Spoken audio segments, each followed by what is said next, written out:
Good Saturday afternoon, everybody. Rod back with you again. Thought I would do a video. I haven't done a couple in a while. Had a few little odds and ends pop up that had to be attended to, taken care of, and got that all said and done, taken care of. And I thought about doing a video on something that was asked of me, another opinionative, what do I think of the question, or what would my answer be to the question that this person had, saying that they had a budget, they'd like to get into traditional style muzzle loading on a budget, and they just kept saying that, I go on like Track of the Wolf or some of these other sites like Sitting Fox and Petaconica River, and look at all these beautiful gun kits, and then you see Kibler guns and they're in the thousands of dollars, and then he was saying, well, I viewed Loyalist Arms and Heritage Arms and all that stuff, and they got the Indian repros, and there's some good, some bad, It's just, I guess, which one you get, and I guess you deal with it from there. I personally had one of their Fusil Chasse 20 gauge, and it wasn't a great gun. I had lots of issues with it. Springs, the wood quality was very poor. It kept splitting. And the barrel diameters inside weren't concentric, so loading a ball was kind of hit or miss, no pun intended. And it was okay with shot charges, but I guess, if you're looking to shoot round ball, there was better choices. But anyway, I'm going to show two of my guns here from my collection to say that these are two I would recommend a person getting into and enjoying them for target shooting and deer hunting. And a little bit of talk on how to take care of them, and we'll go from there. And I'll show you some of my materials I have here that I use, and different styles of projectiles and whatnot. So I'm going to flip you around. Alright, so what I have here are two guns from my collection. My top one is my newly acquired 45 caliber Italian made by Jaeger, as it's marked on the barrel, as Kentuckian 45. Now, these were common in the 70s and 80s. Some of them were kit guns, some of them were put together. Not fancy. It's got a brass hardware and whatnot, and a beechwood stock, so it's not a high quality gun. I would put this on the same the qualities as a CVA or a Traditions gun or so, maybe a bit better. Overall, blued barrel. I got this from a buddy of mine that had it hanging on a wall, so this wasn't being shot for the longest time. And you'll see some pitting there from previous firings that maybe wasn't attended to properly and left some pitting behind. So, that being said, just a view here, the brass trigger guard, which is pinned to the gun right there, and there's a little screw, I think, on the inside that holds the front down. Patch box, a door opens, a little storage area for patches, cleaning jags, whatnot. It's got that curved butt plate, and being a 45 caliber doesn't recoil very much. It's the minimum requirement caliber for deer hunting in Nova Scotia, where I'm from. But overall, just your typical Italian reproduction, nothing fancy at all. Get it done gun. So, there's the business end, the muzzle. So, you can get those guns on the market used. Well, I got this one real cheap from a friend, but I actually seen a couple there in the last week or two that were on there between $300 and $500, depending on the conditions they're in. And they would make a great deer hunting or paper puncher. Their percussion cap, which is a little easier to use, user-friendly than a flintlock for a beginner. The bottom gun, you see a lot of these around, is my Thompson Center 50 caliber Hawken rifle, or their interpretation of a Hawken rifle. There's different versions, different manufacturers, whatnot, but this was theirs. And it's got the brass patch box and butt plate.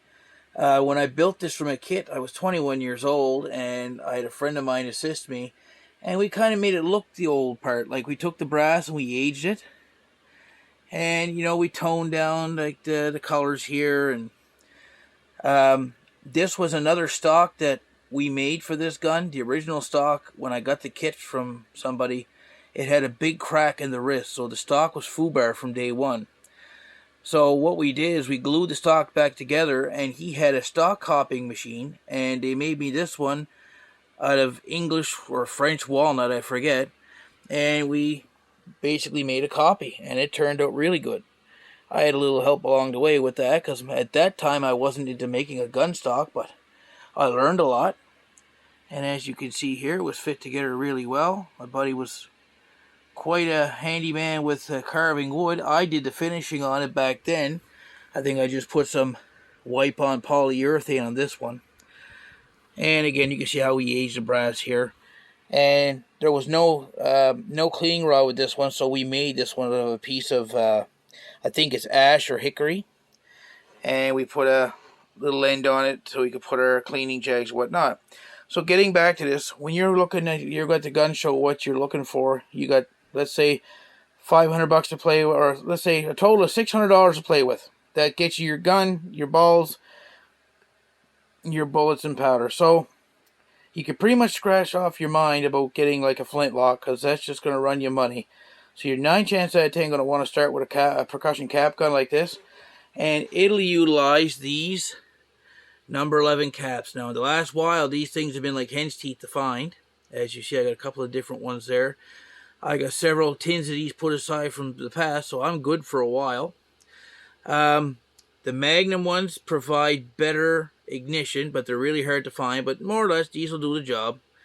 And I got the Remington ones at the last gun show that I went to, and I got those, I think, for $12 for the tin, and it was the only tin of them that was at the gun show. I got tins of these with the tag still on them. I think they're like $2.95. So that just goes to show you how much things went up. So what we want to make sure when we buy one of these guns is we check our lock function, make sure it's got your lock, your hammer's holding back on its on its sear, and it's not slipping or falling without hitting the trigger. You know, you check your wood for cracks, obviously.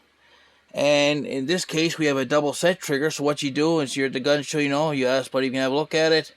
Just give it a little pull back, and it should have very light touch, set it off. There's an adjustment screw there. This gun doesn't have one traditionally, and no Kentucky rifles did. So, another thing I look at is bore condition. Take a flashlight with you, look down. What you're going to be looking for is rust and corrosion that people that left behind without cleaning them properly. All it really takes to clean these guys is hot, soapy water. Take the barrel out of the action. Submerge the breech end in a bucket of water, like an ice cream container or something. Get the water nice and hot. And take your cleaning rod with your cleaning jag. Like, here's your cleaning jag.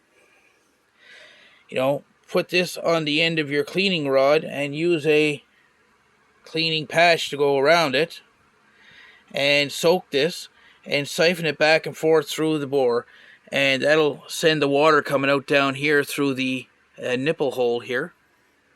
You can remove that nipple, and that's an idea too, is you take your nipple out with said nipple wrench. So I'm going to go over some things you're going to need to make these things run. It's not just buy the gun and shoot it.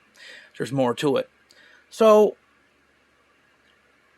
once you ascertain the gun's mechanically sound, like the wood is good, triggers are working, hammers are working, your bore's good, you're going to want to ask the gentleman you're buying it from, do you know the twist rate of the barrel? Now, that'll determine what the gun will shoot accurately. Now, I've got an array of bullets here. Now, my Hawken rifle, my Thompson, is twisted 1 in 47. So that means it's 1 turn of rifling for every 47 inches of the barrel. So that will shoot either a lead ball, patched, or a conical bullet. That's the lead ones there. The top left is a Maxi Hunter. Then we have a Lee mini ball. Then there's also a Lee REAL bullet there. That's a conical. Rifling engraved at loading, REAL. Bottom right is a Great Plains bullet. It's solid pure lead with a small hollow base. We also have the Maxi ball, which is the one there in the middle. And lastly, we have a Saboted or Sabot bullet, which is a 44 caliber pistol bullet. These happen to be Remington Golden Sabres, 270 grain hollow point that you'd find in a 44 Magnum pistol. But they're saboted into this to fit in a 50 caliber gun. And as you see, they got that little hollow base like here where this expands when it's fired, and this grabs the rifle and spins out. And when it leaves the barrel, it discards itself and the bullet keeps flying through. So if the guy tells you that the barrel is twisted like this one at 1 in 60, that would mean that lead ball only. And, you know, you can still hunt deer with it. You can still target shoot with it, but you're more limited and obligated to use that ball. Could you put a bullet in the barrel and shoot it? Yes, you can, if it's the correct caliber. Will it be accurate? You know, I've heard guys tell me that they've used light powder charges and got decent accuracy for punching paper, but the power level of the load wouldn't be adequate to, like, humanely dispatch a deer. So I would stick with the patch ball loads.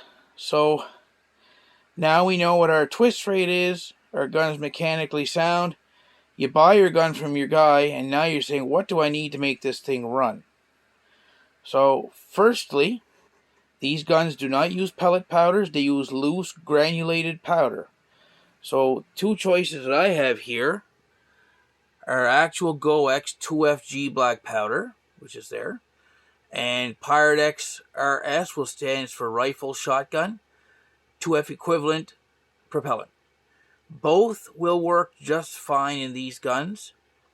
The Pyrex is just as corrosive and dirty, if not dirtier, than real black. It's treated as black powder. You clean the gun the same way. You load it in the same way. One thing I will advise about Pyrex is that the powder's pressure curve is a slight bit more abrupt and punchy than regular black powder. So if you're using, let's say, an 80 grain charge of Pyrex, that's probably equal to a 90 grain charge of black. So if your gun was traditionally using a 90 grain charge of black and you run out of black and you find Pyrex, I'd start at 80 grains and work up till you get your accuracy back or the recoil's not pounding the shoulder out of you. So we have to buy powder. So there's some choices you have. There are other substitutes that are available. These are what's usually available to me. You can expect to pay over $50 a can for this now, and this is over $60. So a pound of powder, if you're just going to use it for hunting and not paper punching, that should last you a while. But my advice is when you look at stuff, buy a couple if you can. It never hurts to have it. Keep it in a cool, dry place. It's got a long shelf life. So we've got our powder. So now we have to find percussion caps. So right here, these guns take a number 11 percussion cap. So these now are gold, and if they're hard to find. But I've had these here for a while. But you can expect to pay $12 to $15 a tin here, and I've actually seen them sell for more. So we have that. I'll go back to the gun here and look, and you see the nipple that's there. If you go to a gun shop and you give them the model of your gun, and they match up a new nipple, it wouldn't hurt to have a couple of those on hand either, in case one kind of gets wore out, or you strip one or something happens, you mush it over, and you need a new one. It's so great to have a couple spares. Now, in your travels, you're going to be carrying your items around. So I recommend a little shooting bag. This one's handmade with a hide of some kind. And you put your items in here.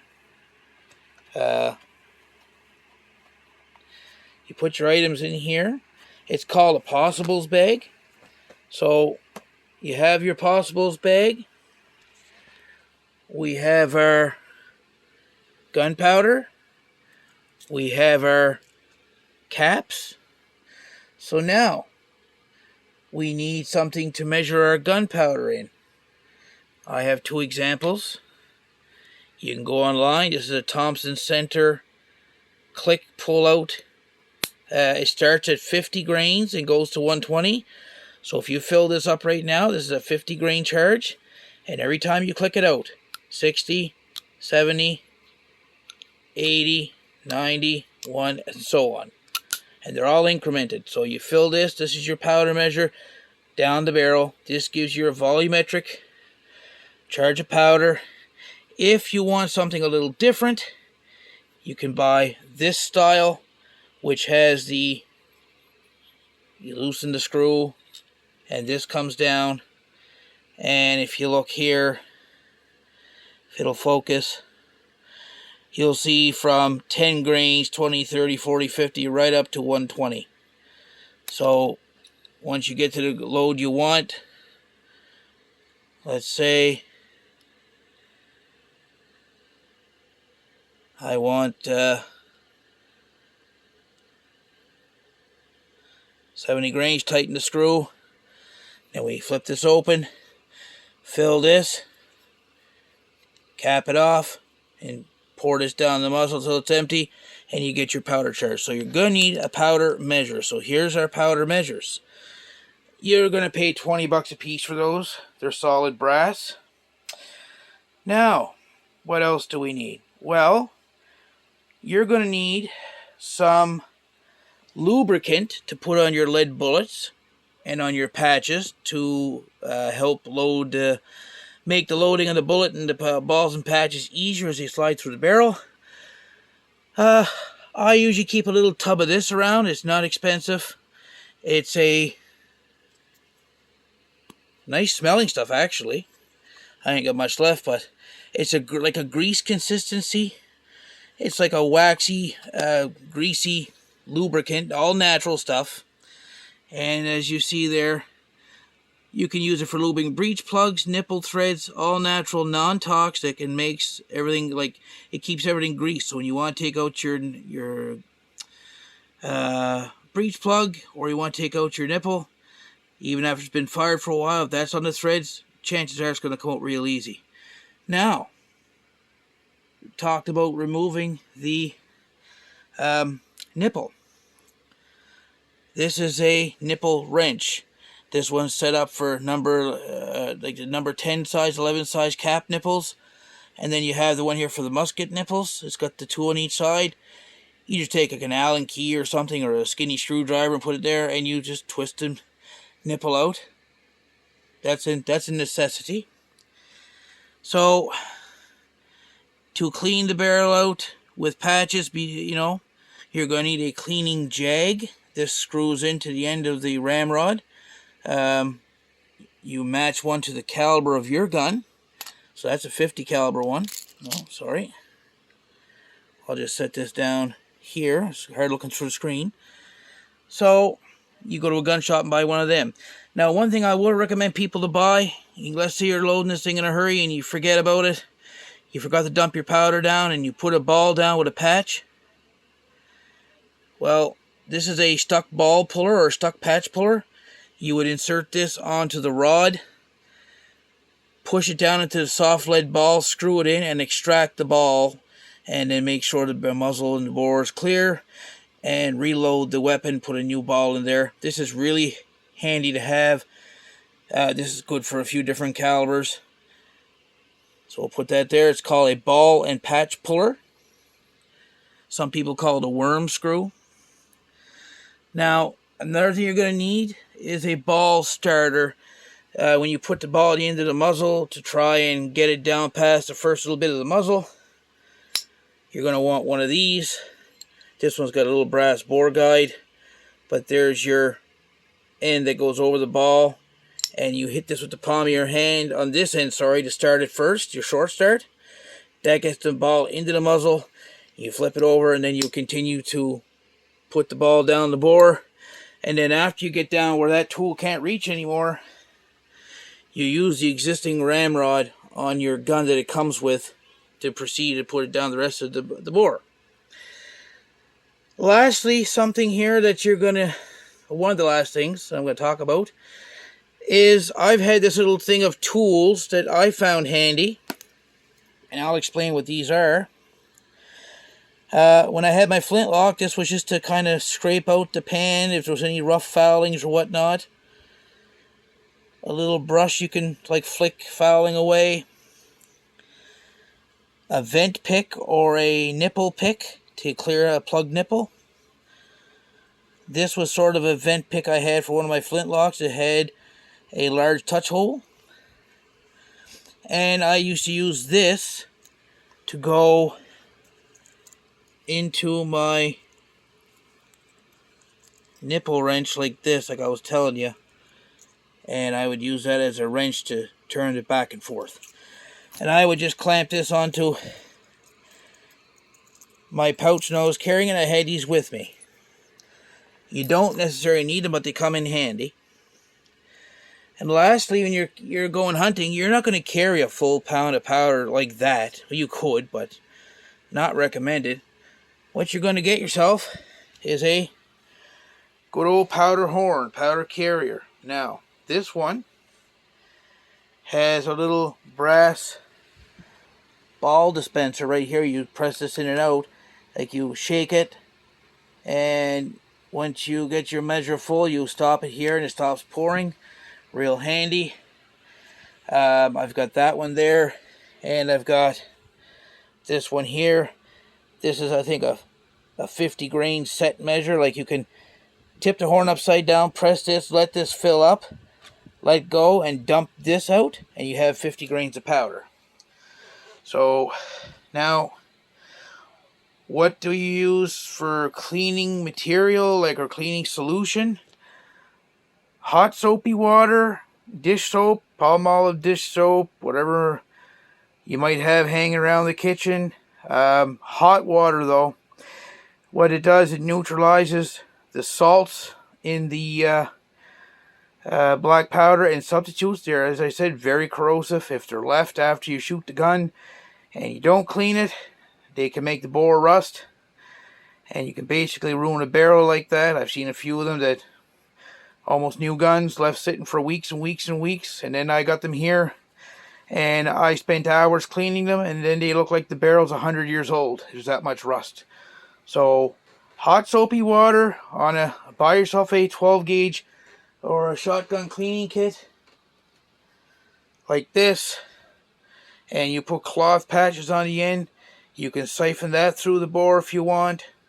It'll work the same. Or you can use the cleaning jag with the cleaning patches. I universally buy these in bulk. They're like 12 bucks a bag. There's 300 in there. They're for shotguns, but you can cut them in small pieces, use them for ball patches. They're pure cotton. You lube them with your Wonder Lube stuff there, and you can make your patch ball loads with that, and they also serve as cleaning patches. When I'm at the range, what I like to do is, this is an old shooter's trick, is you take 50% alcohol, 70% isopropyl alcohol, and winter windshield washer, and I put it in a small container, and every so many shots you want to keep your barrel clean, you know, and keep the rifling clear so it makes the loading easier. The alcohol and the winter windshield wash will dry very quickly and leave the bore clean, so your next shot is actually really easy to load, rather than trying to load after a few firings. You literally got to take a hammer and a dowel and beat the living crap out of the ball to go down the barrel, which you can break ramrods, and you can lose patience and end up having a sour dislike for the pastime, the sport, and you know, you're not giving it a fair chance. But I want to spin you back around here. You know, these guns can be really fun. I suggest, if you're going to get into traditional muzzleloading, that you talk to somebody that's already done it for a few years. There's a little more in-depth into it than just putting 2 pellets down the barrel, squash a bullet down there, and pull the trigger with a 209 primer. There's more meticulous maintenance to these guns, but they're just as effective, and really, I think, just as powerful as the other ones. It's just that it's a traditional sense. This is how they did it years ago. So this is a traditional way of muzzle loading, and guns like this is what you can expect to find at gun shows or on gun posts or Canadian Gun Nuts or um, any places in like Gun Broker or Guns America. Like I said, you just want to be careful, guys, what you're buying. That if somebody who maybe didn't clean the barrel out great, left it rusty, and now you've got a gun with a bad barrel, or make sure the springs are good, make sure there's no cracks in the wood. Just give the gun a good going over, like you're going to buy a used car. You can't really take it for a test drive, but there's some visuals you can do. It'll point you in the direction and say, well, you know what? The barrel looks nice. There's no cracks. Chances are it's going to shoot great. I'm going to buy it. So, as far as pricing, everybody has their price on something. I won't go tell you that, oh, that guy's ripping you off and whatever. The point being is that the market has gone bonkers right now. There's like years ago, these little black powder guns, you probably could have got them for like $150, $200. That's out the door. Forget about it. A $200 muzzleloader now, unless you get a really sweet deal, is a wall hanger that needs some repairs or whatnot. And if you're handy at it, that's great. You can do it. But if you got to pay somebody to do those repairs or buy parts, your $200 investment can turn into $1,000 pretty quick. And then you're going to try and shoot this and realize you don't like it. Then you got to try and recoup money out of it. That's just the way it goes. So this is what I recommend for somebody getting into traditional muzzleloading guns of this nature. I'll flip you back around. The Italian, the Spanish repros, 70s and 80s, there was lots of this stuff floating around. Thompson Center had these available from the late 70s or mid 70s right up until I think the 90s or early 2000s when they stopped making it. They were a little on the expensive side. You could buy them as made guns or made them as kits. Kits are a little more cheaper if you want to craft the gun yourself and tailor it to what you like, a certain wood finish or a certain color or type of metal. I'll tell you something that I was thinking about doing with the Hawk in here. As you see where it's browned, I was actually going to put some more browning on the barrel. Browning used to be the traditional way of finishing metal back in the times, but a lot of them now just come like this, blued, and this one's in not bad shape. So another neat thing you can do, and I should add this is another ball starter that I have, but this is homemade. I made this myself. I went to the local hardware store and I bought a few of these round wooden balls, like in their ornament department or decorations. This should just say 3/8 dowel or something like that. And I got a friend of mine to take some brass tubing, and he machined me out these little things here for like a ball starter end, and then that end, you see how there's machined down out of brass, and I just glued them in place with super glue, I believe, and that's been on there for many of years and it hasn't moved yet. So it gives you a chance to hone out your construction skills, project skills, your wood finishing skills, and you end up with a usable tool. So we'll put this over here. So that's an idea of what'll get you started in muzzle loading. That's basics. So you got your possibles bag, your patch lube, caps, cleaning jag, ball and patch remover, powder measures, powder horn, and so forth. If you've got all these items, you can get yourself and your cleaning patches. Of course, you take a few of those and put them in your pouch when you go out hunting or go to the range, and maybe a little bottle or something of your little mix-up solution. Take it with you if you find you're going to be doing any amount of shooting. Have some with you. I usually take a little medication bottle, like something, the size of this here, and that's so many milliliters. I'll put half with alcohol and half with washer fluid, and that'll last you quite a while. And of course, you can have fun at the range. This is what you need. So everything you see here, you can pick up at gun shows, but you can go to Track of the Wolf. You can buy a Possibles bag. You can go online and buy them. You don't even need a leather one. You can just buy a little fanny pack and put your stuff in if you're just starting out. Just something big enough to carry your items. That's all you need. That's just like, that one there just is sort of, authentic when you're walking around. So just to give you an idea, I'll pick up my nipple wrench. And like I said, you can get these as a Traditions one. They're pretty common. And nothing's really expensive in this stuff here. Like, you know, cleaning jags are like $8 or $9 a piece. These are like $7 or $8 a piece. These are like $10. You know, a powder measure is going to run you $20, maybe $25, let's say. You know, a tub of Wonder Lube, you know, that'll last you a while. That'll $5 or $6 or something. These are the hardest things to find right now. If you guys want to get your hands on these things, do yourself a favor, grab what you can. Because these used to be like $3 a tin. Now they're like in some places $20 a tin. It's ridiculous if you ask me. But so your powders here, this stuff here is like $60 a pound now. So if you've got about, I don't know, $600, you buy a rifle like that used for, let's say, $350, and you got $250 to gather up projectiles. Like, you can buy the bullets like that. You can also buy a mold, melt lead, and make your own too. And that's another thing that's interesting. You can make your own bullets, make your own lead balls. And that's how those were made, with a ball mold.